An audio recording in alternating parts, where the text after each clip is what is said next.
به نام خدا. دوستان عزیزم سلام. این جلسه میخوام آموزش و دوخت دامن رو بهتون آموزش بدیم که دوستان عزیزم چند مدل دامن داریم که اول از همه باید پایه اساس الگوی اولیه دامن رو یاد بگیریم و دامن‌های مختلف رو روش طراحی کنید و چند تا مدل دامن داریم که تو کامنت ها بگید که کدوم دامن رو بهتون آموزش بدیم.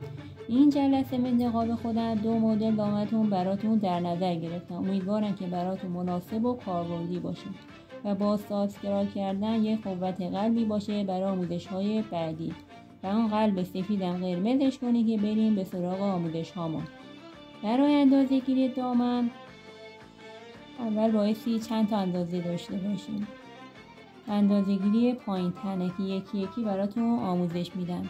الان باعث کسی که اندازه دامن رو براش بگیریم که ما همیشه طبق معمول روی عروسک الگومو میگیریم و اندازه گیری رو انجام میدیم که کوچیک هسته تو فینجا میشه و واسه شما مناسب دوستان عزیزم. برای اندازه گیری دامن چند تا مدل داریم که یکی یکی براتون آموزش میدم که دور کمر میخوام، دور باسن میخوام، ارتفاع باسن میخوام، قد از جلو، قد از پشت و قد از پهلو.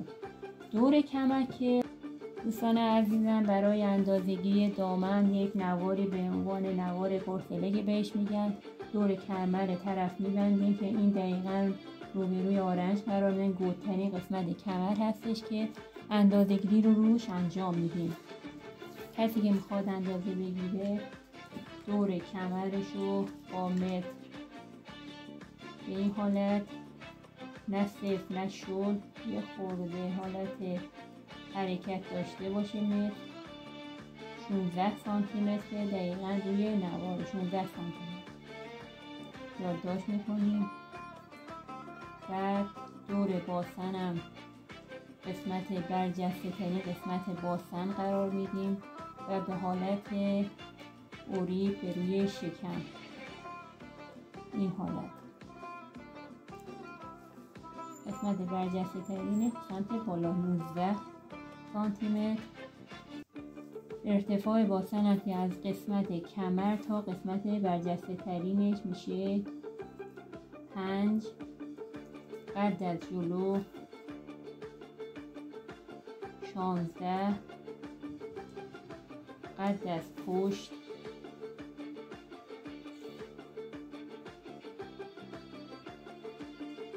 16.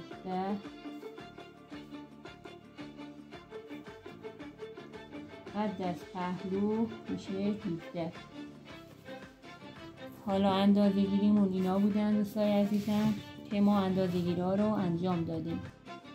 دوستان عزیزم اندازه‌گیری باید داشته باشیم. یک دور کمر هستش، دور باسن هستش، ارتفاع باسن، قد از جلو، قد از پشت، قد از پهلو.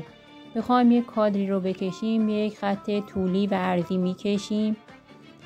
این قسمت که میایم بلندترین قدی که داریم روی اندازه‌گیری هامون ازش استفاده میکنیم. قد از پهلو از 2 تا قد دیگه بیشتره، پس اینو قد پهلو در نظر میگیریم. میایم یه خط عرضی هم میکشیم. این خط کمر میشه، این خط باسن این میشه که دور باسن، این دور کمره، اینم که این خط تا پای دامن حساب میاد. میایم اینجا از کمر تا خط باسن که بهش میگن ارتفاع باسن. ارتفاع باسن چنده؟ 5. از اینجا تا اینجا 5 سانتی متر. اینجا هم که تا اینجا پای دامن حساب میشه. میایم 2 تا خط میکشیم بچه‌ها. میایم اول از همه این خطی که کشیدیم اینجا از کمر تا سمت داخل 2 سانتی متر میکشیم، به خط باسن اضافه میکنیم که این رو میخوایم زیپ بذاریم. اینجا رو تا این خط پهلو در نظر بگیریم تقسیم بر 3 میکنیم. اینجا میشه. اینجا میایم واسه ساسون اینو یه خطی میکشیم 1.5 سانتی اینور 1.5 سانتی اونور. میایم این 2 تا خط رو به هم وصل میکنیم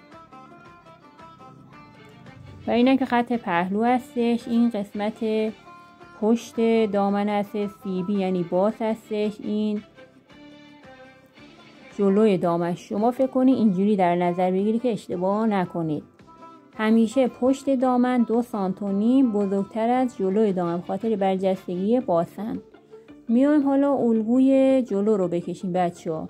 دقیقاً خط کمر اینجا که تقسیم بر 2 کرده و اینجوری شد، اینجاشو خط پهلو، از خط پهلو تا قسمت جلو دوباره تقسیم بر 3 میکنیم، این خط پنس میشه، یه خطی میکشیم 1.5 اینور 1.5 اینور به اینجا اضافه میکنیم. بعد این ساسونا رو روی پارچه میگیریم، این ساسونا روی کاغذ میمونه و این جلوی دامن هستش که همیشه 2 سانت کوچکتر از پشت هستش. این قسمت جلوی دامن هم که قسمت بسته پارچه هستش و واسه افراد لاغر 1/2 دور باسن رو به اضافه 1 میکنیم. واسه افراد چاق 1/2 دور باسن رو به اضافه 2 میکنیم و جنس پارچمون هم بایستی تا حدودی باید یه خورده کشی باشه، خوش نباشه، تو تن قشنگ بشینه.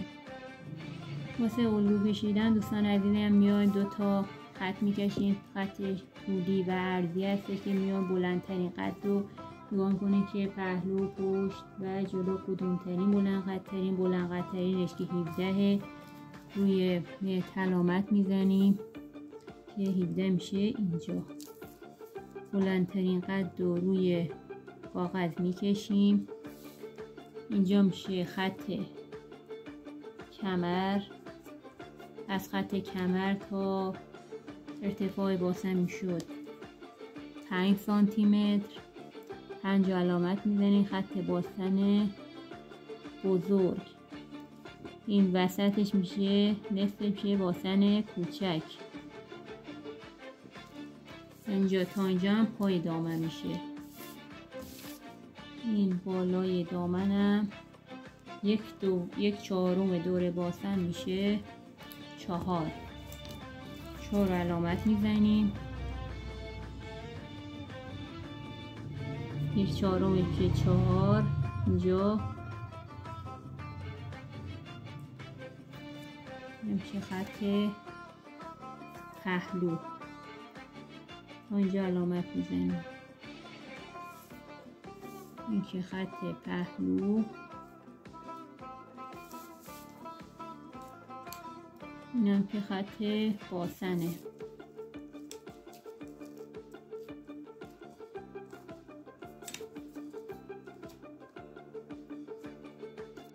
دوستان عزیزم اومدیم الگوشو کشیدیم که خط کمر، خط باسن بزرگ، خط باسن کوچک که اینجا میشه.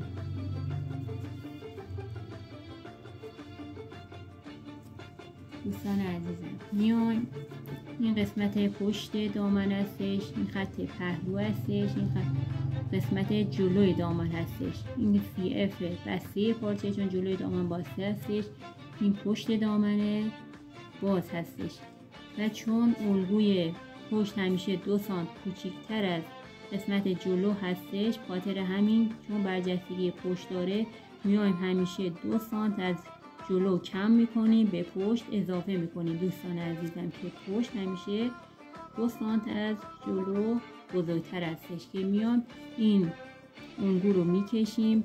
واسه خط زانوشم چاک روی زانو واسه دامنی که انتخاب کردن دامن راسته تنگ هستش که این خط رو سمت چپ یا راست یه دونه خط ایجاد میکنیم، اینو برش میدیم 1 سمت 2 سمت، اشتباه نکنید که برش بزنید دوستان در روی ساسون. دوستان از این الگوی دامنمونه که اومدیم ساسونا رو میایم روی یا پارچه روی کاغذ، من روی کاغذ اینا رو گرفتم که بهتره.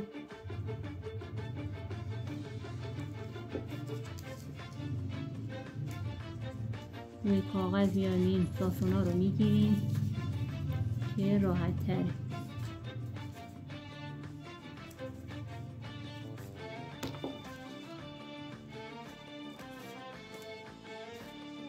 ساسونه رو بستیم، حالا اینا رو میخوام روی پارچه بندازیم. بچه ها پارچه رو دولا میکنیم به این حالت، این قسمت پشت، این قسمت جلوی پارچه هستش که این قسمت جلوی دامن که حالت بسته پارچه هستش میذاریم. اینم پهلوی پارچه هستش، این قسمت قرار میدیم، باز پارچه میشه. این که قسمت پشت پارچه هستش، به این حالت قرار میدیم و برش میزنیم. دوستان از این حالتی در اومد، این پهلو حالت عروی بستش، اینجا قسمت بسته پارچه، اینم که پشت پارچه که اینجا زیپ رو به چیزمون دامنمون اضافه میکنیم. حالا میام اینو برش رو انجام میدیم.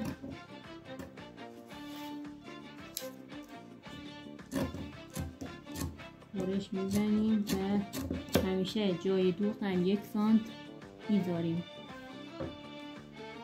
دوستان عزیزم این جلوی دامن هستش، این پهلوهاشه و این پهلوی این ور رو به پهلوی این ور وصل میکنیم، یه چرخ میکنیم اینجاشه. دوستان عزیزم پهلو رو به پهلو دوخت میزنیم، پهلوها رو به پهلو دوخت میزنیم، به راه پارچه هم توجه میکنیم که اشتباه دوخت نزنیم.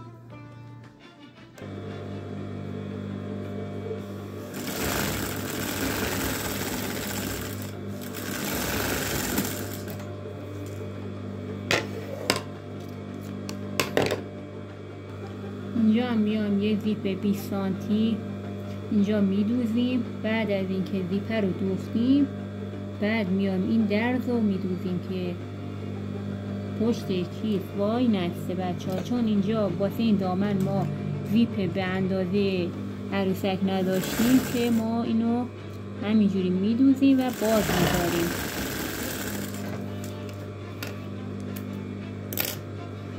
بعد اینم خط زانو، چاک روی زانو هستش که یه برش میزنیم، یه چرت اینجا میزنیم، اینجا رو یه دوخت انجام میدیم، یا میان چسب زامپیک میزنیم واسه تمیزکاری. میرسه به دور کمر، دور کمر رو با مت علامت میزنیم ببینیم که آیا دور کمرش اندازه هستش یا نیستش. اگه بازم دور کمرش گشاد بود 2 تا ساسن کوچولو این جلو میزنیم. برای دور کمر هم یه پارچه اوریب مانند این شکلی در میاریم، به دور کمر میدوزیم، به این دور کمر میان کمر ایستاده. بعد از ساسون دوزی این کمر رو میذاریم دوستای عزیزم.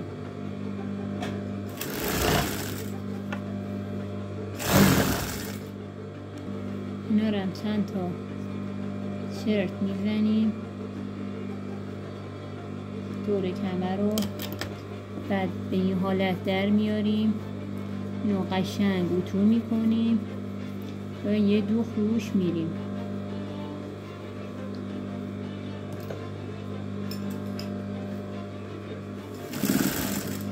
تا قشنگ کمر وایسه.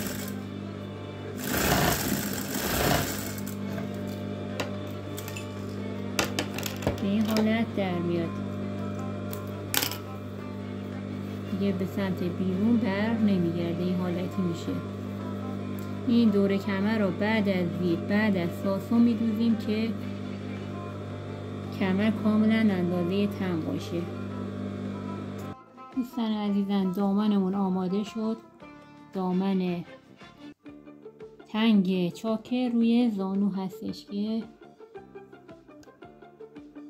دوستان عزیزم چون دامن عروسکمون پفی بود فقط از روی کارتونستیم اینو بهتون نشون میدیم. قدش اینا دکمه که روی زانو هستش و این خط کمرش هست، دقیقاً اندازه تن عروسکمون شد.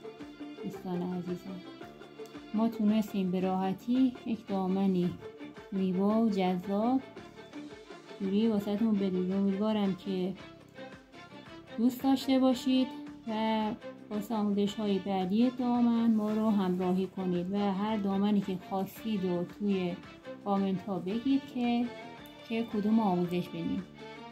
خدا نگهدار.